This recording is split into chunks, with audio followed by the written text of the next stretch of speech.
माँ, ये राधिका है, तुम्हारी बहू। राधिका गांव में हॉस्पिटल में नर्स का काम करती है। बस हम दोनों में दोस्ती हो गई और हमने शादी कर ली। राधिका, माँ के पैर छू। अरे चल हट नालायक। अरे मैंने क्या क्या सपने देखे थे कि तेरी शादी किसी अमीर घर में करूंगी और दहेज में लाखों रुपए लूंगी, और तू गांव की इस मामूली लड़की को मेरी बहू बनाकर ले आया।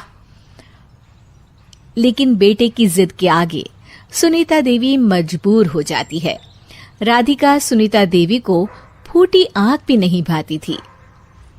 तुम चिंता मत करो भाग्यवान, हम दोनों मिलकर अपनी बहू को इतना सताएंगे कि वो हमसे तंग आकर ये घर छोड़कर चली जाएगी। फिर हम अपने बेटे की शादी किसी बड़े सेठ की बेटी से कर देंगे, ठीक है? अगले दिन सुनीता देवी अपने बेटे का कमरा साफ कर रही होती है। तभी बहू के सामान में उसे एक बड़ी बड़ी मूंछों वाले आदमी की तस्वीर दिखाई देती है और उसके कंधे पर एक बड़ी सी बंदूक टंगी होती है। तस्वीर के नीचे लिखा होता है डाकू मंगल सिंह। ये किसकी तस्वीर है बहू? ये मेरे पिताजी की तस्वीर है। बस फिर क्या था, ये सुनते ही सुनीता देवी के हाथ पैर कांपने लगते हैं। वो भागती हुई सीधा अपने पति के कमरे में जाती है। अरे गजब हो गया जी, गजब। अरे क्या हो गया भाग्यवान? हमारी बहू एक मशहूर डाकू मंगल सिंह की बेटी है। हे भगवान, अब क्या होगा? क्या कहा? डाकू मंगल सिंह? अरे मर गए रे। सुना है वो तो बड़ा ही खतरनाक डाकू है, मारता ज्यादा है गिनता कम है। लोग पुलिस वाले भी उसके नाम से कांपते हैं। अरे सुना है वो तो हर हफ्ते 2-4 लोगों का ऊपर का टिकट कटवा ही देता है। हे भगवान, अब हम क्या करेंगे? ये हमारे नालायक बेटे ने कैसी मुसीबत हमारे गले बांध दी। हाँ वो तो है, अगर हमने बहू को जरा भी तकलीफ दी तो उसका बाप मंगल सिंह हमें गोली से उड़ा देगा। अब जो मैं कहता हूँ उसे ध्यान से सुनो।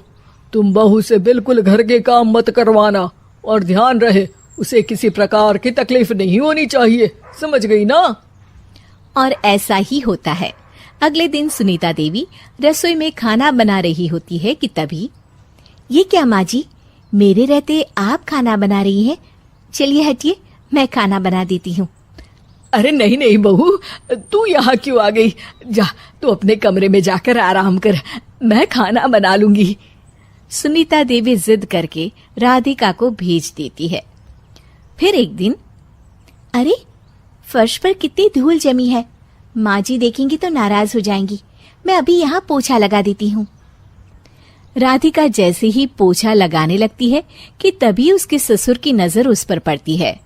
बंसीलाल भागता हुआ वहां आता है। अरे नहीं नहीं बहू, तुम ये क्या गजब कर रही हो?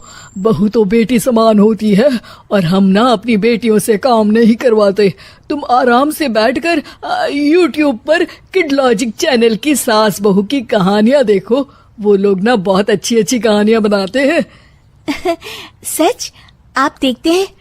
अरे मैं तो रोज देखता हूँ।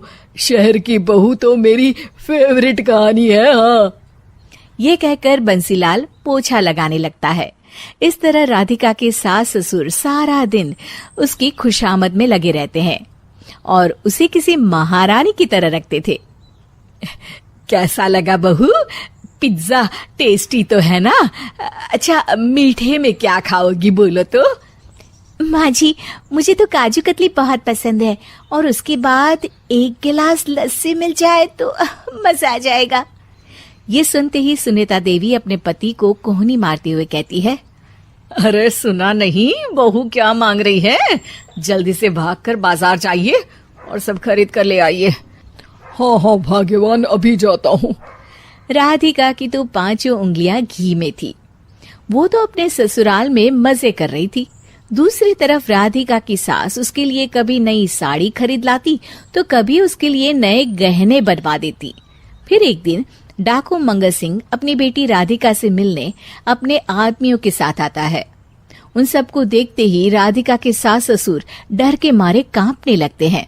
मर गया रे, डाकू मंगल सिंह तो सच में कितना डरावना दिखता है, ऊपर से इतनी बड़ी बंदूक लेकर घूमता है। कैसे हैं समधी जी? क्या हुआ? आप इतना घबरा क्यों रहे हैं? और आपको इतना पसीना क्यों आ रहा है? आपकी तबीयत तो ठीक है ना? जी अभी तक तो ठीक है, पर लगता है बहुत जल्द खराब होने वाली है। क्या कहा आपने? जी कुछ नहीं, बताइए बताइए कैसे आना हुआ। दरअसल आज आपके शहर में हमारी नाटंकी मंडली का प्रोग्राम है, तो इसी बहाने सोचा बेटी का ससुराल भी देखता चलूं। ये सुनते ही राधिका के सास ससुर हैरान हो जाते हैं। क्या कहा? आप नौटंकी में काम करते हैं? हाँ माँ जी, पिताजी डाकू की एक्टिंग बहुत अच्छी करते हैं। उन्हें तो कई अवार्ड भी मिल चुके हैं। और ये बंदूक, ये तो असली लगती है। तभी राधिका के पिताजी अपनी नकली मूंछ निकालते हुए कहते हैं, इस मूंछ की तरह यह बंदूक भी नकली है। ये तो छर्रे वाली बंदूक है। इससे तो मैंने आज तक चिड़िया भी नहीं मारी।